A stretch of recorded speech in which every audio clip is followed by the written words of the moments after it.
case, the user Maria would be accessing with extension /extranet, and it would be entering its user login and password in this way, and it will be clicking on enter to log in and would be able to see the different tabs that we gave permission for her to see.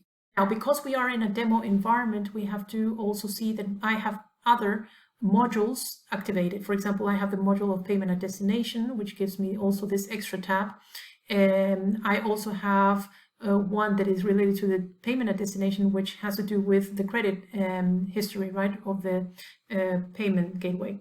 I also have permissions for modifying the accommodation. These are the extra permissions that are not available for the channel manager, but that the physical person can access to, which is to modify the basic information of the accommodation. And with certain authorization, they can also vary the pictures or change the images for you to authorize as well.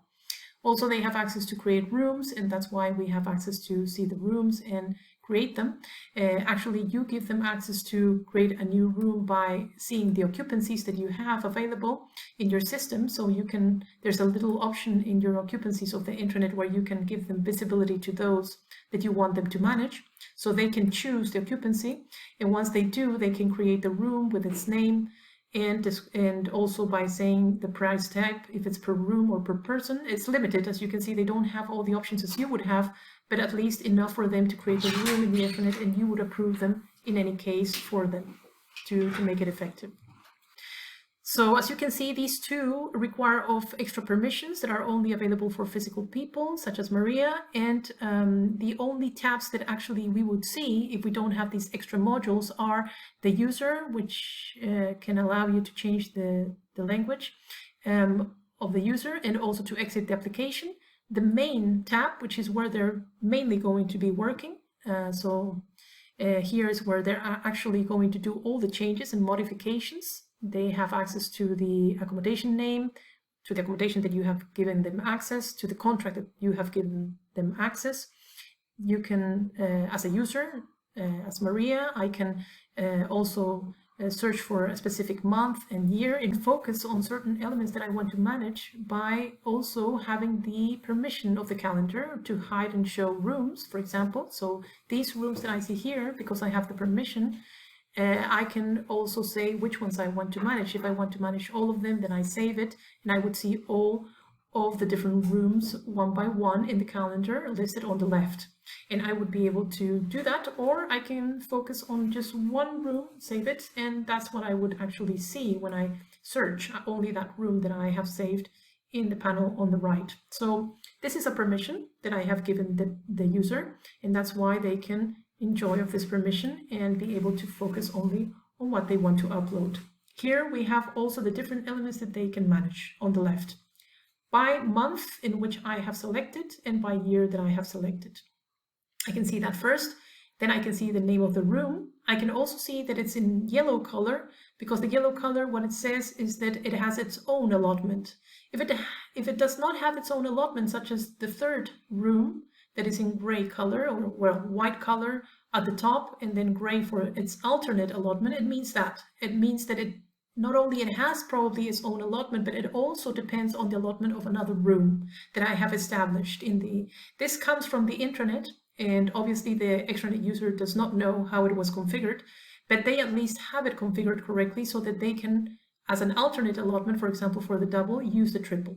Okay, and also here we have the family room that has its own allotment. So yellow means own allotment, and the white means that it has its own allotment probably, but it also depends on an alternate allotment.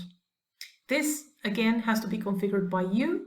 They cannot confirm alternate allotments, and you have to fix this for them in case they wanted it. Also, you have the possibility to click on the active rate row. That's the first row that you see here on the left after the name of the room. And this is because in that way, well, I'm in a past date, and past dates cannot be managed. But if I go to the actual date that we see for the 24th, for example, on, then I would be able to manage these rates. Now, it seems like I don't have an authorized permission to manage rates. Maybe there's a cache, maybe because we changed this recently then I would not be able to do that unless I'm granted the possibility to do so, right? So it would be something to see and review with a permission. So this is a little bit what I was explaining here. When we change and we go to the user and we update this, we know that, for example, this user right now that is active has certain permissions, but most probably it doesn't have the managed rates, as we can see, and the increased prices and the create free rates. So in this case, it would be good just to save it with all these permissions. And once we have the data saved successfully, we can go back to the user, we can refresh the page. And of course, if this user would come back and would search again and would access again now to see the rates, they would be able to manage the rates because we have given them the permission to do so.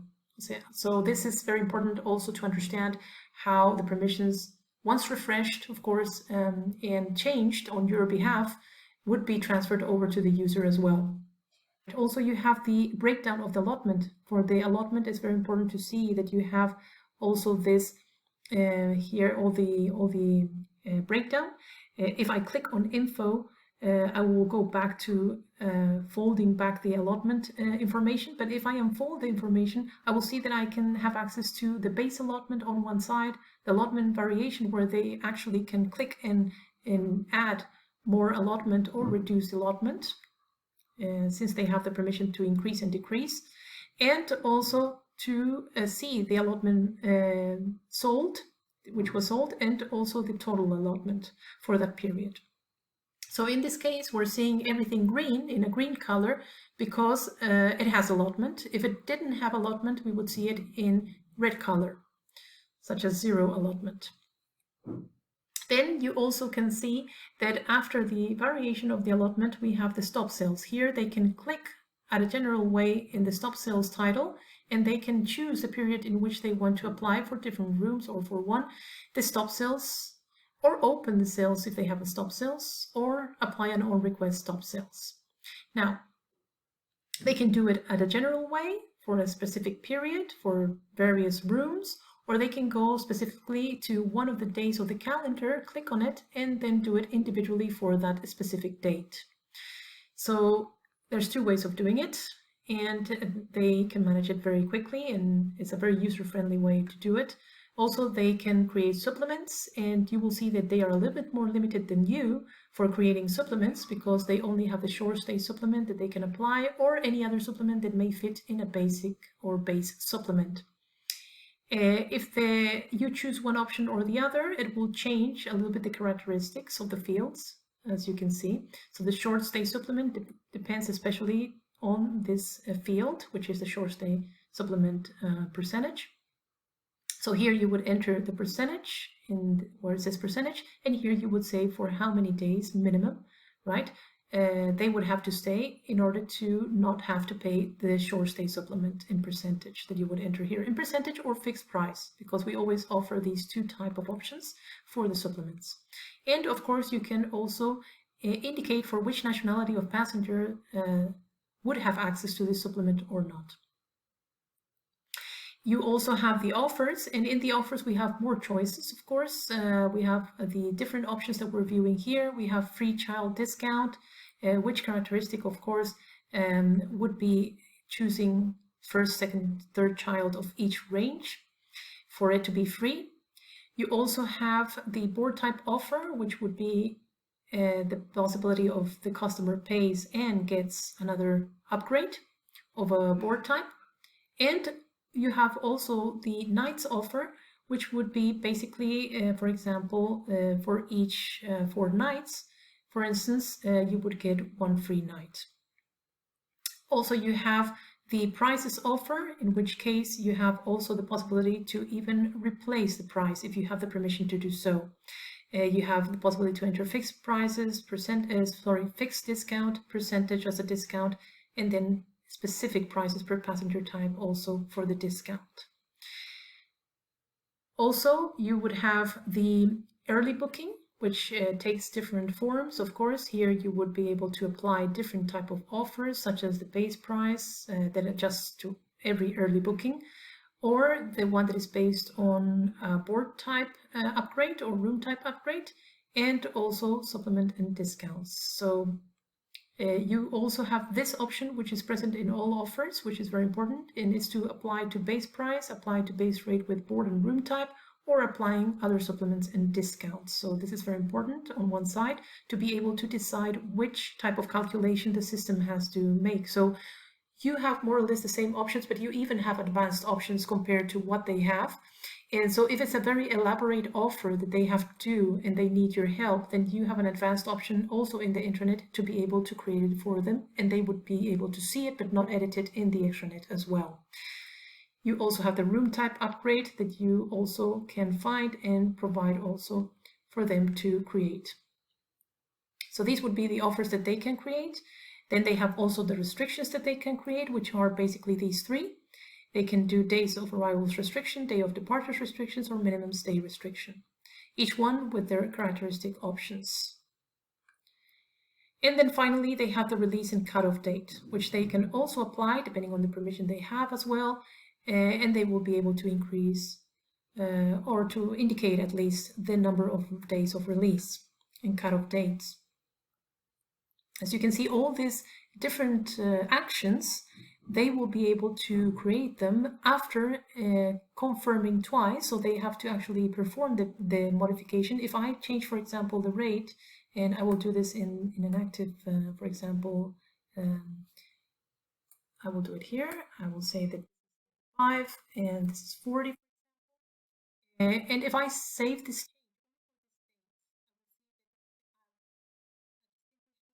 red arrow will appear on the left top corner of the cell.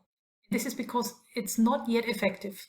Again, you have to confirm at the top of the screen in order to make it effective. It will say that this will affect such extranet contract, parties involved, and then I will be able to make it effective, and I will see this under the 24th, which is the date specifically that I changed and modified. So if I want to see all these modifications and actions that I confirmed in the calendar, which is called the main tab, which is this one here, and I'm pointing on with the pointer of the mouse, then I can go to the next tab, which is the third tab that they see by default, which is the user's actions history. And here is where I can see, for example, the last change that I made for the 24th of February, in which case I changed, of course, this fictitious symbolic rate for 35. And it shows always the previous rate and current rate. It also shows any other action that I might have conducted. For example, I can see all the actions here under type. So I have the rates, base allotment, and stop sales on request, supplements, offers, restriction, release. So I can see all these actions made, and I can interact with other extranet users as well that have access to the same accommodation and contract in order to see what they have done, and also position myself in the last modification that I made myself as well. Only with a permission I can access to the booking list, the same as accommodation and rooms. With permissions I can access to them only. But it's not the regular tabs that I see. The regular tabs again that I see is the user, main, and user actions history, and then the booking list with a permission. So in the booking list, if I have the permission, I will be able to also see all bookings related to the extranet contract. And I will be able to access or not to the detail column, in which case there's also a separate permission to do so, and be able to see all information or only some of the information, which is also part of the permissions that we saw before.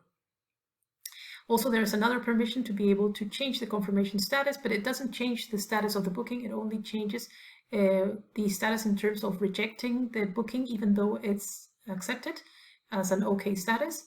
If in case we had, for example, a bad experience with a passenger and we don't want to tolerate a reservation from this passenger, very exceptionally done, but sometimes some suppliers want to communicate their rejection, or they want to totally confirm a booking that has already been confirmed. So for that purpose, and being that it's a subject concept, you may add it for them to manage or not. But the booking list is probably one of the screens that have the most permissions, and that's why we have other two sections of permissions related to it.